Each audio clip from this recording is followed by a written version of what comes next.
Hello guys, hope you're all doing well. So today, in this video, I'm going to teach all of you guys how to play top tier jets in Warthunder.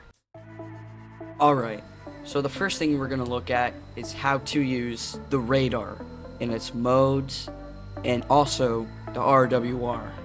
Alright, let's look at the symbology. On the left, we have the RWR, which stands for Radar Warning Receiver. The circle is in reference to your aircraft pointing directly in front of you. The question mark represents an unknown content.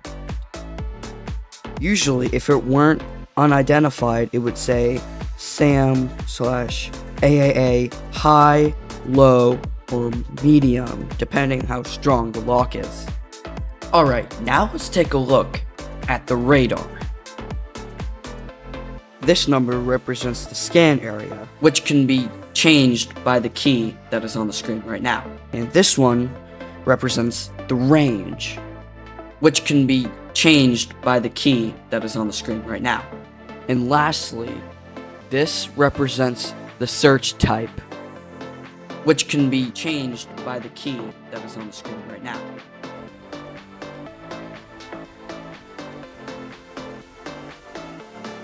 Now I'll explain how the radar works. Okay, this is the A scale. It represents the scan area.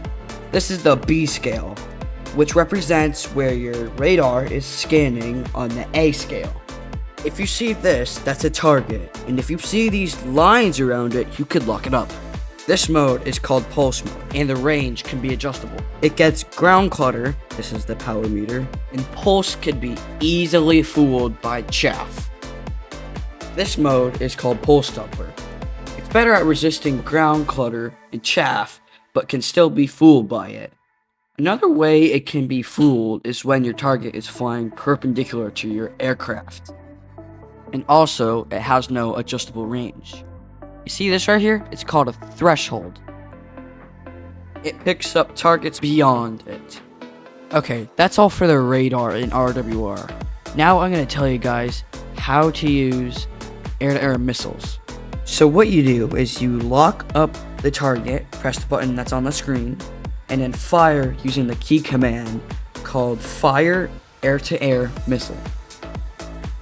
To be clear, this is for radar missiles, not the IR guided missiles. If you are using IR missiles, just do the exact same thing I just did on the screen, but without the radar lock. Okay. There are two more things before we move on from air to air, and those things are the radar gunsight and IRST. Let's cover the IRST first. First things first, you need to bind the key called Switch between radar and IRST. This system is a lot like radar, but instead of using radar waves, it uses an infrared sensor. And also, you have no ranging information, and the range is limited.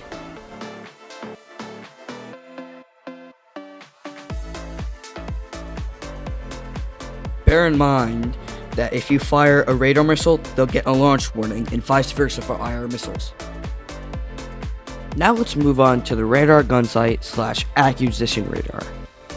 Unlike radar and IRST, you don't need to lock them using the previous radar keybinds. You just go up to the target, and then it locks it right for you. Okay, that's enough for air. Now let's move on to ground ordnance. Okay, let's do air-to-ground missiles first. Also, did you know that only 99.3% of people who watch my videos aren't subscribed? Let's increase that number so I can get to 475 subs so I can release my own Discord server. Alright, back to the video. Here are the needed keybinds. Weapon lock, air-to-ground, fire air-to-ground missile, and toggle view. Let's take a look at the symbology.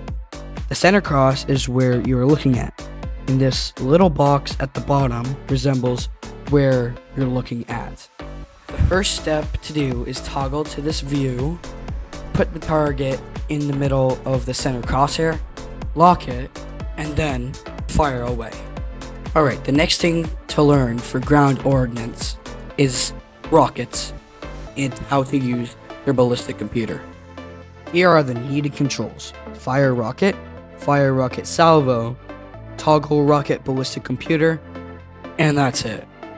Here are the steps. Enable rocket ballistic computer on by default. Aim this reticle on the target. Press fire rocket to fire one. And long press fire rocket salvo to fire multiple at a time. Just like this.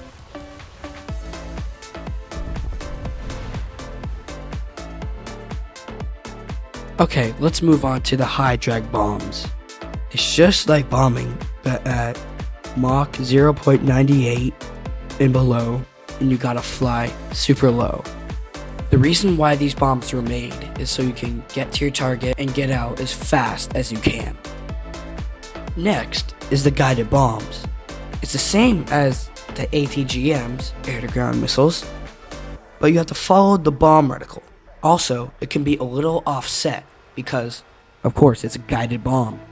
It'll recorrect its course. The last thing to note is countermeasures. Here are the needed controls. Fire countermeasures to fire both at the same time, and fire chaff and fire flares to fire each one separately. Here's how to detect IR missiles. If you see a missile coming for you without a launch warning, then it's an IR missile. Then if you hear a radar warning and you see a missile, then that's radar missile.